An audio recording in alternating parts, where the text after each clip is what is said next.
Get off. Yeah, good morning, everyone. Welcome to our session today, the rise of cybercrime and 3 other areas unions can't ignore in 2026. I'm honored to present today together with my right arm, we are both co-founders of Zentso, which is Jyoti Jurkovic. He is the man on the right, and then myself, Alexander Ashok Kopetzky. So Jyoti currently holds the role as the CRO, and I'm currently the CTO of Zentso. So a little bit of a background to why we are here, what we are doing. I mean, we have been working over the last couple of years a lot with unions. So we have roughly almost 40 staff members globally and are supporting unions globally. So we have roughly 40 plus unions at the moment, which we are serving. We have completed hundreds of implementations. And well, working with unions is actually one of the areas which we are most proud of. So what makes us a bit different is the revolutionary approach how we do implementations with unions. It's with the union template, which we co-developed together with the hub in Australia, which is currently, so a new version is now being released in Australia and it's gaining momentum. But let's not talk so much about what the union template does. We are gathered today to cover 4 interesting and timely aspects, which are interesting, actually not only for unions, also for classical membership organizations. So today we are going to speak about cybercrime. So that's the topic I'm going to touch on. Point 2, 3, and 4, email marketing, AI, and legacy systems. Jyoti is going to talk about those 3 topics. So let's just go straight into the first topic, which is cybercrime. So you may wonder why you as unions are special targets. So the reason is, I mean, your membership organizations, you're processing financials, I mean, you're taking money, and your legal case handlers, grievances and disputes. But actually why you're often a target is because you're a lobby organization. So it's like a political and a communication network, and you're very much a trust-based institution. So you're attractive to cybercrime because of trust and sensitive data. And what changed over the years in cybercrime is actually that the old model was mostly about breaking systems like DDoS attacks, though I don't want to get too technical here. It's really more like the new model is like attackers log in, they stay on the servers or they stay in your systems, and then they steal the credentials to stay for a numerous amount of time basically on your systems. So incidents often look just normal activity. You don't spot it straight away. So actually the most modern cyber incidents nowadays are identity failures. So the second big change in cybercrime over the years, or with the rise of AI, is that it removes human detection, because like the emails got so much better. Like earlier in the days, like 3 years ago, or even 2 years ago, you could easily spot the spam email. But nowadays, it's like it has the correct tone. They're like perfect emails. If you don't look at the sender, you almost don't know that this is actually not coming from Jyoti. Like we have this incident as soon as we onboard a new person, normally just straight off the back of onboarding a new member of staff, someone is impersonating Jyoti like in the perfect tone and voice and asking for some app vouchers because he's in a predicament. So, but almost you can't spot them. So we really have to warn our staff members actually to be aware of those emails. Then going further, voice cloning from short recordings. I mean, that's a thing which is happening. We've seen it in the news. Realistic video impersonations.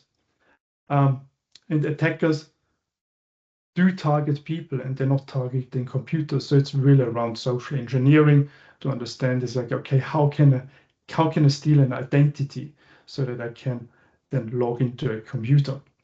So previously attacks fooled computers, now they fool the staff. So the risk one is the identity takeover. This is normally compromising an officer or a staff account in a system. And then the legitimate access is then used for malicious actions, like the request asks them for payment approvals, data export, or then sends out official communications to members on the behalf of the office or the staff account which has been compromised. And we have some real world evidence there, which is, for instance, the Arab engineering consultancy, which was hit in 2024 when an employee transferred 20 million after an AI video call with a fake executive. So this person did not spot that actually this was an AI-generated video call. Or WPP, where the criminals impersonated the CEO via voice in a Teams meeting to request money and information. Or also the HMRC was a target, where the organized criminals accessed 100,000 legitimate accounts and then used those using stolen credentials. So these are real life examples. And the question is actually not if it happens, it's rather when does it happen. So that's to that. So the second risk is still the ransomware reality, but now it's not about just encrypting servers, encrypting data, and then asking for money. No, it's more like attackers really stay inside for weeks. Data is copied first to siphon off all of the important sensitive data and then encrypted later on. So it's not only about money, it's really about leaking the data. And the primary damage there is for a union, specifically it's reputational and then also, of course, legal. The risk three we have is the payment and refund fraud, where if a compromised staff account is used, then bank details can be changed in member accounts, and then fraudulent refund or strike payments are requested, or then when you have a business emails going out, which are basically compromised by this compromised account. So what happens is then organizations do send money believing the request is legitimate. The risk four we have is with the confidential case exposure. It's like with grievances and disciplinary cases, so that data gets exposed which are close to the employee which you are there for, and we actually trust you with the data that it does not go out to the employer of the employer. And then additional medical and medical data can be disclosed. So it's often a quite potential compromise over weeks as well. And that leads to a member trust crisis if you cannot look after the data. So it happened to the UK Electoral Commission in 2023, again, where attackers used valid credentials to get in there. But that's not where it ends, where it also, and this is also something which, I put it there, although it's because we are also a supplier. So the fifth risk really is about supplier and platform compromise. So website agencies you're working with, the vendors like Zentso, or if you use the IMS system, ASI, they can be targeted and basically break the chain, the trust chain. So it's around integration and email provider access. So the cloud itself, the systems itself are normally secure. The problem is often the configuration and then the identities which are logging into the cloud systems which are at risk. So as a takeaway, the basically three governance actions I would like you to take away here is like that you put really in place identity verification procedures for sensitive actions, like multi-factor authentication, for instance, like you always have a second factor, which ensures that that not only a password is enough. Then also like staff awareness when it comes to payment and account changes, and basically rehearsing like an incident response plan. So These are kind of the three things which really is a takeaway for you to look out for and to work on. How are we doing with time? So I still got a little bit of time left. So I got two bonus slides. So one is bonus one, the uncontrolled tool problem. I mean, in the later days, it was okay, like modern organizations, bring your own device. You don't need to rely on the tools we give you as an organization. But that, I mean, that expanded. So it's not only bring your own device. It's like now it is like staff independently introduce external tools and communication channels. I mean, we had earlier it's like Excel sheets where you silo data and then suddenly it gets stored on USB drives. That's what happened earlier.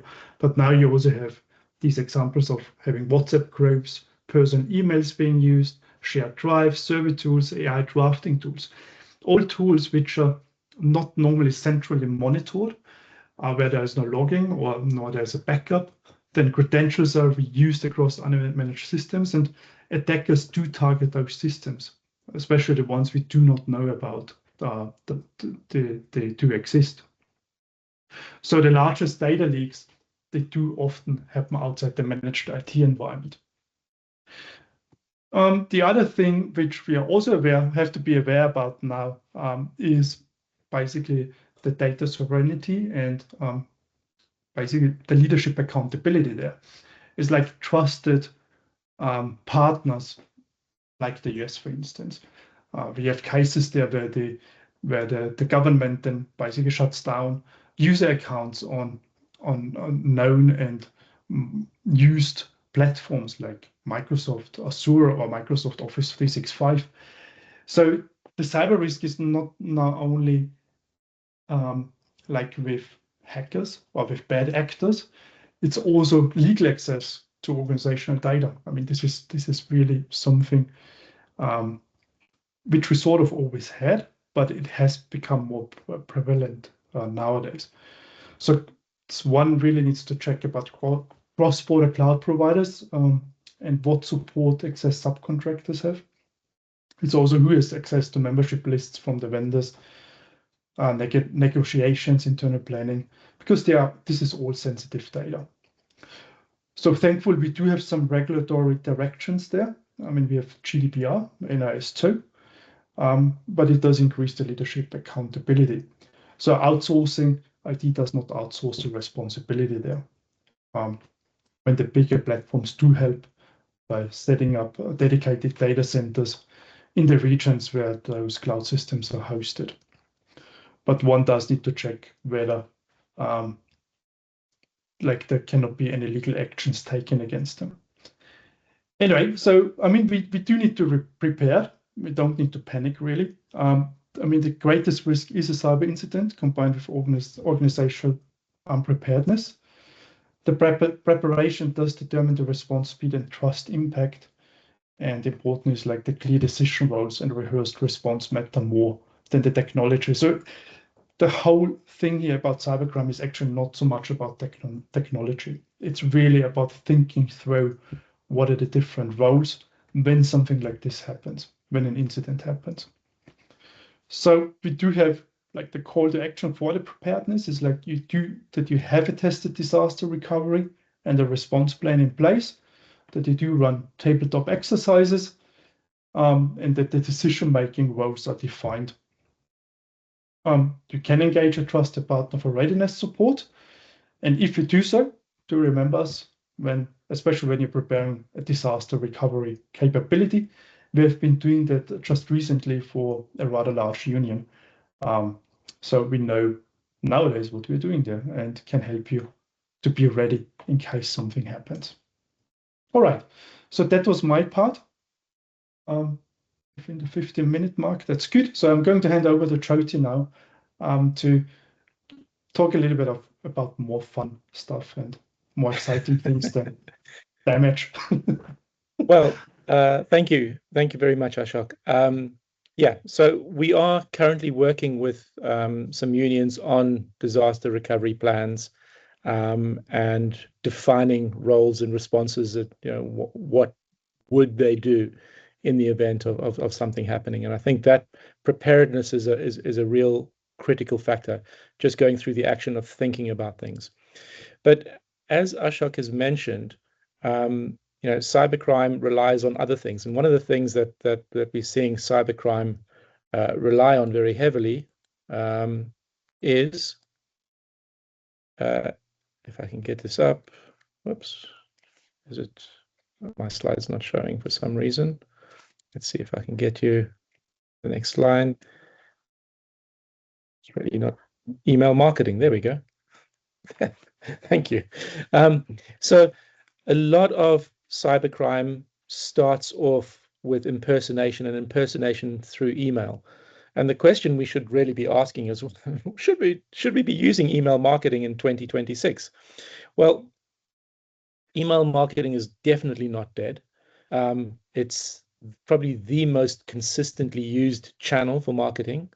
According to ASI, they are the vendor that makes the IMIS database. According to their 2026 benchmark report, 39% of respondents reported email as the top channel for recruiting new members. Actually, and that was up from third place in 2025. 70% of respondents said email was the best method to win back lapsed members. Okay, so email marketing tools are being used more and more, and they are being used with AI, which is the next section I'll deal with. We'll talk about AI use in email marketing, because that is going to increase. It's going to increase the volume of emails, but also the tone and the accuracy of emails. And predictive AI can also help emails to get read. So definitely we need to consider carrying on using email marketing, but using it more smartly. So there are several new opportunities. So this is a survey from SurveyMonkey, and it was actually done a year ago, just to show which of the following tasks are you most often using AI tools for in marketing. And you can see 51% of respondents said creating content, and then also optimizing content, for example, SEO or email campaigns, etc. A lot of people are using it also for brainstorming what should be in the content, for analyzing data, or researching information and statistics to put inside their email marketing. So AI is being used very heavily for obviously content creation, but also for automated workflows, for getting feedback on your emails and helping you to correct tone, etc. For predictive AI of when is the most likely time that an email might be read, and therefore releasing the email at the right time. And what we're seeing amongst unions is a growing trend of unions sharing knowledge about how they're using some of these tools, particularly in Australia, where you have the hub network of unions who are really centered around ACTU there. They're starting to share workflows and best practice email templates for joining onboarding processes and these type of things. And the sharing of these best practice emails is really helping to get people onboarded into new business processes very quickly.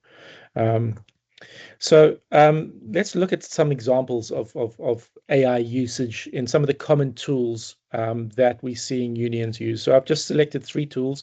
There are more tools: ActiveCampaign, HubSpot, and .digital. So ActiveCampaign, it has AI used for its automated email workflows. And you can create a workflow from a prompt. So, the whole way in which we think about workflows has changed, and we can actually create very complex workflows much more quickly using AI. HubSpot, you can select your text and ask it to rephrase, shorten, and amend your text. Within emails, you can also add a section called dynamic content, which varies the content that people receive depending on the lists that they're part of. For example, you might do this by location, so members can see a relevant event nearby. And then Digital is a very common one. That will actually generate alternative subject lines and suggest improvements when you're actually writing your email.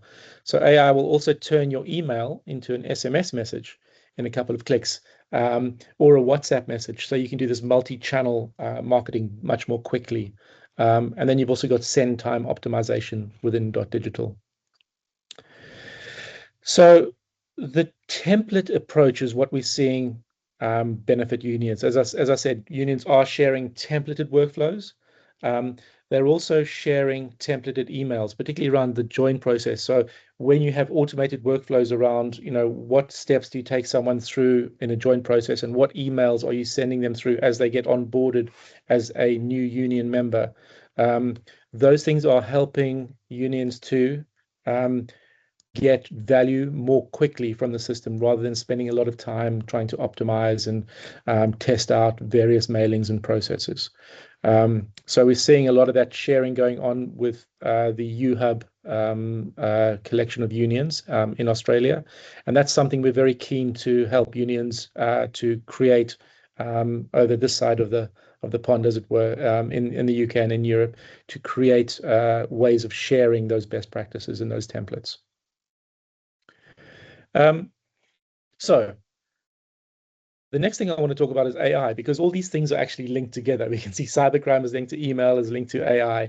And I want to talk about AI in 2026, because I think the big talk is, will the AI bubble burst in 2026? We've seen that AI is great. We're not questioning that, but it's certainly hugely overhyped. And there are a number of economic risks and various risks that put the tremendous amount of investment that's been placed into AI at risk. And we see that, like many tech bubbles before, the AI bubble is at risk of bursting. There are hardware risks in terms of rare earths and packaging, and there are software risks in terms of how we're training the models. There are the obvious marketing risks of overhyped growth forecasts and monopolies, where you've got 7 AI companies that currently own a third of the US stock market. And of course, there's environmental risks around how much energy it takes to actually do an AI search.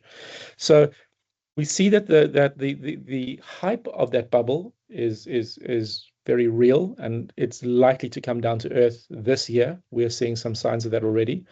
But we want to concentrate on, well, what are we left with? If the AI bubble bursts, what are we actually going to be left with? So I think the overarching realization is that AI cannot actually do your job for you. We still need human beings to do jobs. Thankfully for unions, right? It still makes unions relevant even in the face of AI. But if many of the big AI companies go bust or no longer become relevant, you will have the ability to run your own AI, because there's going to be a proliferation of open source models available to you. There's also going to be a proliferation of cheap GPU. These are the chips that can do the heavy lifting in terms of AI processing. If those are no longer going to these massive data centers, there will be a proliferation of these on the market. You will be able to get cheap servers to run AI in your own environments, which means very, very secure AI availability for you. You're not leaking sensitive data out into public environments. You're also going to see a great proliferation of cheap generative content tools that you can run on your local laptops, like tools for image generation, video generation. And plus you will have all these great tools we have at the moment for document creation, meeting summaries, video summaries. This is actually really, really important for us, because with the proliferation of data, and we're seeing this on YouTube, for example, I think I saw a stat that says over 30% of YouTube data is created by, or YouTube content is created by AI. So with the great proliferation of data created by AI, we've also got tools that can summarize the data and make sense of it for us. So that, again, is going to help us to work in a more meaningful way. AI also represents, I think, risks to the labor market. And this should be thought about, and particularly by unions, how this market that we work in is going to be affected. There's short-term, I think most people understand the short-term risks that AI has the ability and is replacing the more simple entry-level jobs in markets. In a recent report from the Royal Institute of British Architects, it was observed that the proportion of architectural practices using AI in their designs in 2025 was 59%. So that was up from 41% in 2024. In law, AI was seen to achieve an accuracy rate in non-disclosure agreements. When those were being reviewed, AI could get 94% accuracy compared to 85% for human beings.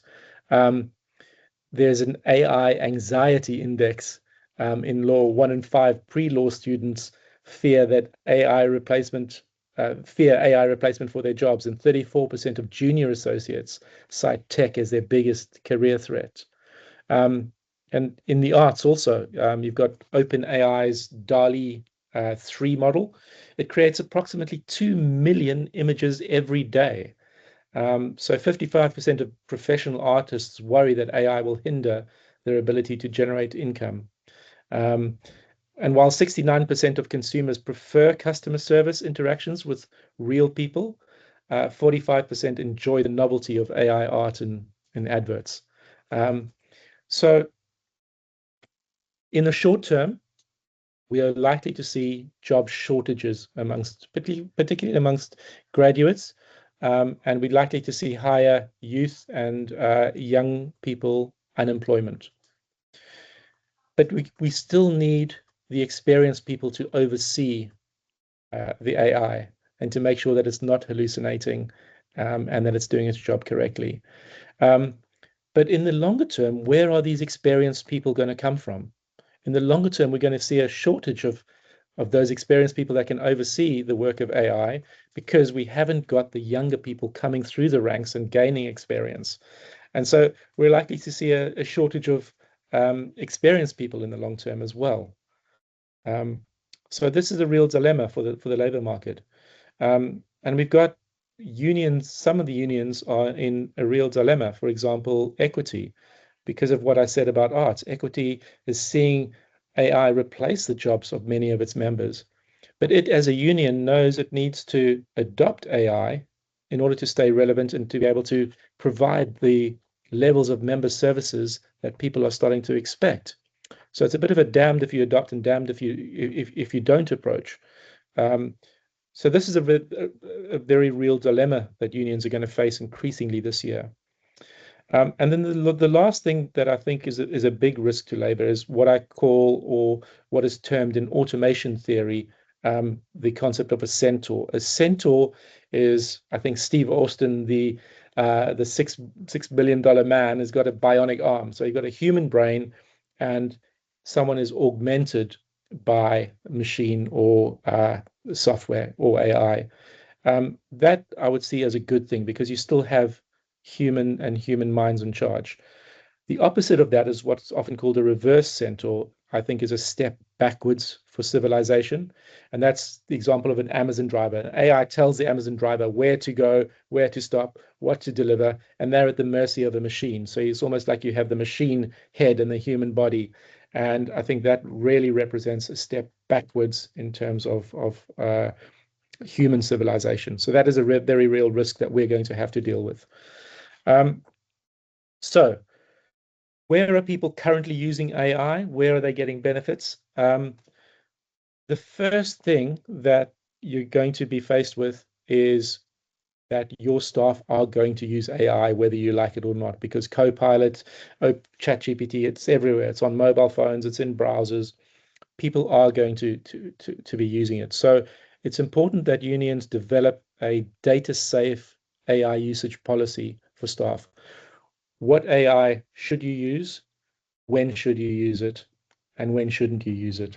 What AI models are likely to leak your data, your sensitive data, into the public domain, and what isn't? So it's very important that you have an AI usage policy. And you also do training for staff on how to use AI, how to engineer a prompt efficiently to give you the answers that you want to minimize hallucination, and also how to understand the data protection implications of if I'm just putting some member data into ChatGPT, what is happening to that data? Where is it going? So that training is super important. Also, we're seeing membership bodies use generative tools to, for example, write training courses. So it's very easy to use the tools to get training out into the field much more quickly, or to create emails or to create website content much more quickly. So you can be seen as a more responsive organization. In terms of bots and agents, there has been a lot of hype around this agentic layer that agents are going to take over the jobs of human beings left, right, and center. In practice, we're not seeing this. The uptake of agents is much lower than has been touted, but we are seeing good use of search bots and search engines. So they're creating search functionality, particularly around the information that's already in the public domain. So there's no data protection issues around it. And then we've got in Australia, unions are working collectively on an agent that can help with answering questions regards collective agreements. So where the union has created a collective agreement with an employer, an employee could go in and ask that particular agent to answer questions about the collective agreement that's relevant to that particular member. So we're looking to see how that pans out. But these are some areas where people are getting benefits. So the last thing I want to talk about very quickly is just the use of legacy systems, because again, this ties into everything we've spoken about before. It's important that going forward, we have systems that are secure, that can use the two-factor authentication. It's important that we have systems that are AI ready, that we can utilize AI within those systems. And it's important that we have systems that going forward are future-proofed and that will adapt to changes in technology. Because one influence of AI is that it does change how fast technology is changing. So the rate of change in technology is being accelerated because AI is starting to do a lot of coding for new systems. So I know that currently there are many unions on various systems from ClearCourse. I'm not going to try and pass any criticism on those systems at all now. What I'd like to do is just really concentrate on looking forward. What type of systems do we need to be looking at? And I think it's really important that in this state of changing tech, that you have something called a SaaS system, which is a cloud-based system. But important about SaaS is that it is able to upgrade automatically. So everybody's on the same version, and it automatically upgrades, and it automatically adapts to new technology that comes along to us. It also makes sure that your centralized data is ready to put intelligence, either AI or real-time reporting, scoring, insight gathering. So any system needs to have a single source of truth and make that single source of truth ready for you to be able to put AI securely onto it. Modern systems also need to not work in isolation. There's a proliferation of other best of practice systems that are increasingly growing out there. So it's important that you have the tools to integrate with those other systems. The first tool is that you have a modern, documented, and maintained and updated API. So you can create this hub and spoke model. But you also have tools which are called integration platform as a service, or iPaaS. So iPaaS systems allow you to integrate with other systems more quickly and without so much reliance on custom code. So these are two things to look for. And you also want a system that enforces data compliance, that has done the hard work, the heavy lifting in terms of data protection, in terms of authentication, those type of things. Our options really are, do we choose a platform system or a turnkey system? We have big platforms available to us, like Dynamics, like Salesforce. There are unions adopting those. With most of those systems, the commercial CRM is not out the box ready for a union. There's a considerable amount that you have to build on top of a platform to make it work for a union. Most of the apps that exist on top of Salesforce or Dynamics are what we call AMS apps, Association Management Systems, for regular membership bodies. And what we're finding is that it takes quite a lot of effort to shoehorn an AMS into a union management system. So don't discount the amount of effort, the amount of risk, the amount of time, and the cost it takes to shoehorn one into another, because the union membership structure is quite different to most association structures in terms of we have very, very high volumes, low value transactions happening fortnightly, monthly. So you have all these volumes of things. And what we're finding is when you perform transactions at volume, there are all sorts of things come out the woodwork from the regular AMS system. So be aware of that. Also be aware that if you're building something bespoke on one of the big platforms, that there is an increased cost and risk associated with that, because you're the only person, you're the lone fish that is building that particular piece of software for yourself. You don't get automatic upgrades. You're reliant on codes and coding that you have to maintain. And there's a high time before you can realize value from the finished product in your organization. So something to be aware of with the platform solutions, although we do love platforms and how they're developing. An alternative to this is the templated approach. So again, Ashok mentioned in the beginning of the webinar that we worked with the unions in Australia and with ACTU in Australia to create a union template that is built by unions for unions. The end result is a turnkey template. It gives you faster time to value, lower implementation cost and risk. It's an out-of-the-box fit because it's actually developed by unions and it's in place in, I think, over 40 unions currently. There is maintenance of that. There are upgrades that are provided to that. And importantly, there's a community of unions around that where unions can do that sharing of best practice, sharing of templates for email, for example, or workflows. There are collective education webinars that happen and seminars that happen around this. And any new developments that unions make are shared within that community. So every time a piece of new software is developed, it's shared amongst the community. So that template approach is a very good one. Most of the unions in Australia have been adopting it now, or are looking to adopt, and we're seeing the UK and Europe starting to follow suit. So, in conclusion, the first thing is we recommend you choose a secure SaaS-based system for increased security measures and the benefit from integrated third-party tools. Secondly, we think you should use AI in a way that benefits your union, but be cognizant of the risks of using AI and its impacts on the environment and the labor market.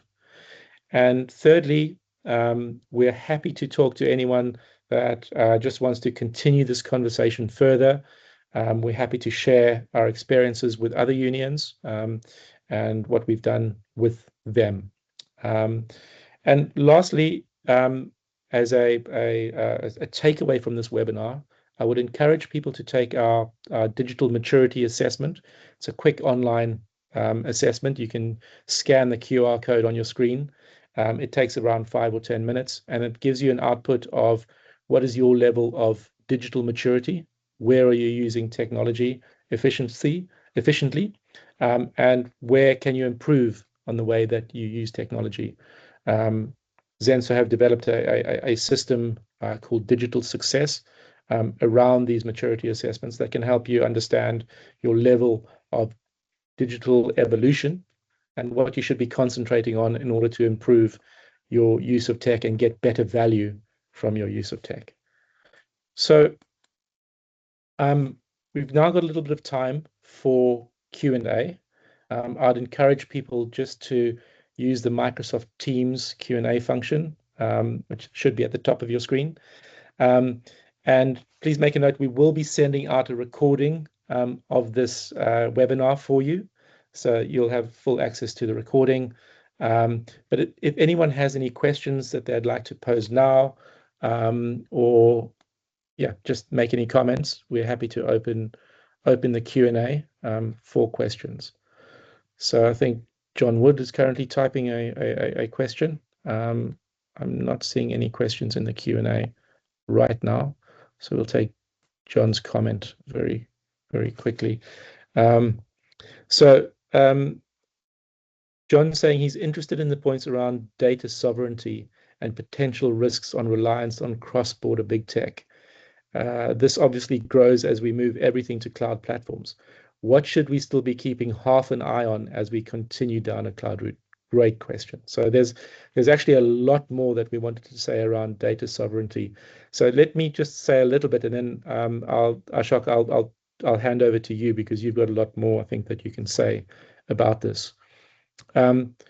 So to frame this question in a little more detail, our whole technology stack, if you like, is built on the assumption that the US is going to remain a stable economic partner for Europe for the long term. What has shaken us is the fact that that is no longer necessarily true. For example, the ICC, the International Court of Human Justice, Donald Trump sanctioned one of their members recently, and almost immediately their Microsoft accounts were shut off, their Teams, Outlook, everything like that, just simply shut off. And there are other examples of countries that are just very quickly being sanctioned overnight, and they can get access to their systems completely shut off. So from that perspective, it makes us think about what is the future of particularly, we specialize in CRM systems. So, our big platforms, Dynamics and Salesforce, what is the future of those systems? There's also the IMA system. What is the future of the IMA system? These are all US-based systems. I have been having some conversations with John Wood at the TUC about non-US based CRM systems. What are the ones that are out there? What can be available to us should we need it? Hopefully we won't. I do believe that, as Ashok said, the big technology companies will find solutions for this because they don't want to lose revenue. And we've seen them finding solutions around data hosting. For example, Dynamics has found data hosting on Azure in Europe, and Salesforce has also located data centers within Europe. So I do believe they will make every effort to find solutions for this. But at the same time, I think we should be looking at alternatives, and we should be thinking about alternatives. So Ashok, do you want to go into that in a little bit more detail? I think we've been talking quite a lot about the free trade agreement between India and Europe and how that might impact things. Yeah, it's interesting. I mean, it's a very interesting topic, isn't it? Well, what I would want to see it a little bit from the point of actually the question is more around if I use one of these cloud providers, right? I mean, the thing is, it's like they are offering a very good tool set, and especially if you look at IMS or Salesforce or even Dynamics, I mean, they are proven strong platforms to work on and build upon. When we talk about India, good, there's also a very good CRM system out there, which is called Soho. And it's also quite dominant in the UK from what I saw the last time when we were invited to Silverstone. Everywhere were the ads about Soho. So maybe this is something to look into when it comes to alternatives, especially interesting for Europe now because of the free trade agreement between India and Europe. However, we shouldn't completely really neglect the existing providers. And as Jyoti said, they will find ways of still providing services. So what we've seen, I mean, the example which Jyoti mentioned about shutting down access to certain services is what one does need to look at is identity providers. It's like so that as a union, as an organization, I do need to have access to my system and to the data. I mean, what is the core functionality which I need to support in case my system goes down?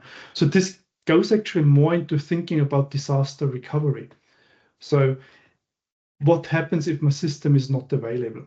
So what are the core functionalities which I need to have in order to still function as a union?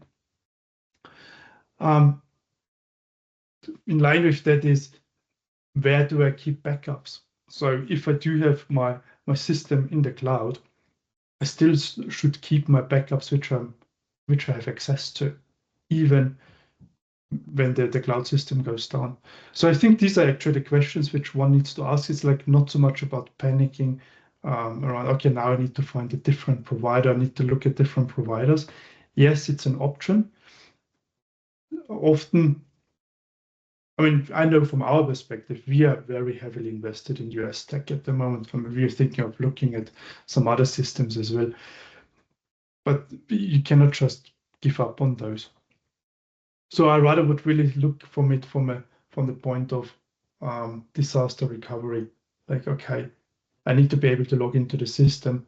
If I'm not able to log into the system, where do I have my core functionality available to still being able to run my core business, my core organizational duties?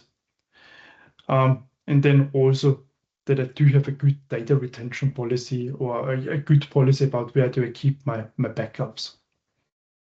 Somewhere where they're safe in my own region. So that would be my comment on this one. Does that help? Does that help, John, in response to your question? And if we can unmute John, he's given a thumbs up. Give some thumbs up, yes. Great stuff. Okay, good. So I also just okay. John's got another question. I had posted one in the Q&A, but let's just deal with John's question on shadow IT, which is a bigger problem for unions than for most sectors. Because so much work is done by volunteer reps. You've got these great networks of volunteer reps. So shadow IT is easier to tackle with direct staff, where you can try to provide better tools centrally. But with reps, it's hard to afford full-time licenses for people who are only working very limited hours. So what tips have we got for managing security risk of shadow IT in a devolved environment? Yeah, I would actually go this route of, well, give the reps and delegates really access to your core system. And this is one of the, sorry for the advertisement, but it's just one of the core features which was so important for the unions in Australia. It's like that actually with the IMS for union system, that you do have the option to create many public portals which will work on a mobile device, and actually they're interacting directly with your system from the mobile phone. So the need of and providing those functionalities to create mailing lists or to easily onboard a new union member. So I think that the key here really is like try to get these those external people, the volunteers, also to use your core system, either through a mobile app integration, which is quite easy to do as well, if this is the preferred way of doing things. But at least give them access through an online portal where they can also use your trusted identity provider to go in there. And if it's around sensitive data, that you also enforce multi-factor authentication for those union reps and so on. So that would be my comment on this one. Yeah. So maybe just a little bit further to that.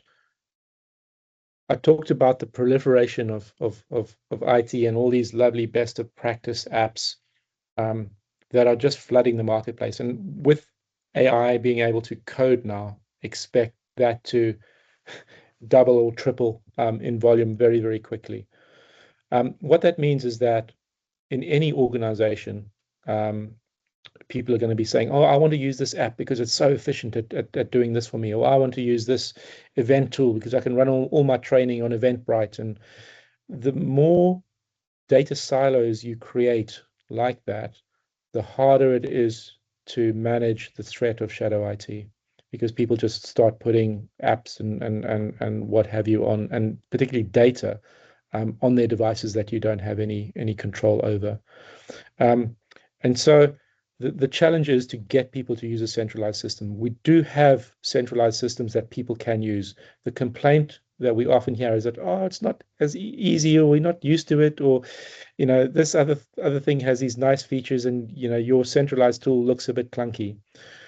Very often, from a sort of a senior management level, we have to get the senior management to understand the security risks associated with cybercrime, and to get them to say to staff members, reps, what have you, to say, no, even though the system may not be as user-friendly, may not look as nice as this shiny new AI tool that has just come out, it's important that you use it because you're keeping the whole organization secure by using that centralized tool. And that's not a battle that can be won overnight. In fact, it's not a battle that can be won. It's a constant battle that will go on all the time, because you have staff churn. And the best thing here is to educate the senior executives, the senior managers in an organization about the threats and the implications of cybercrime, and what they need to tell their staff in terms of usage of shadow IT when they are working with your organization. It is just a constant battle, and it's relentless, because so many nice shiny toys out in the marketplace.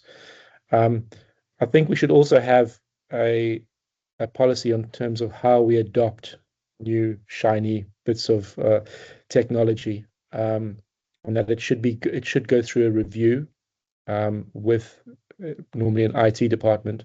Is this safe for us to use, and how are we going to use it before it's actually used in the organization, rather than just allowing people to use whatever is most applicable for them.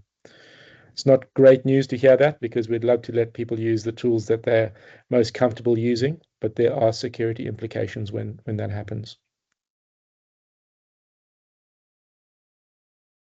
Okay.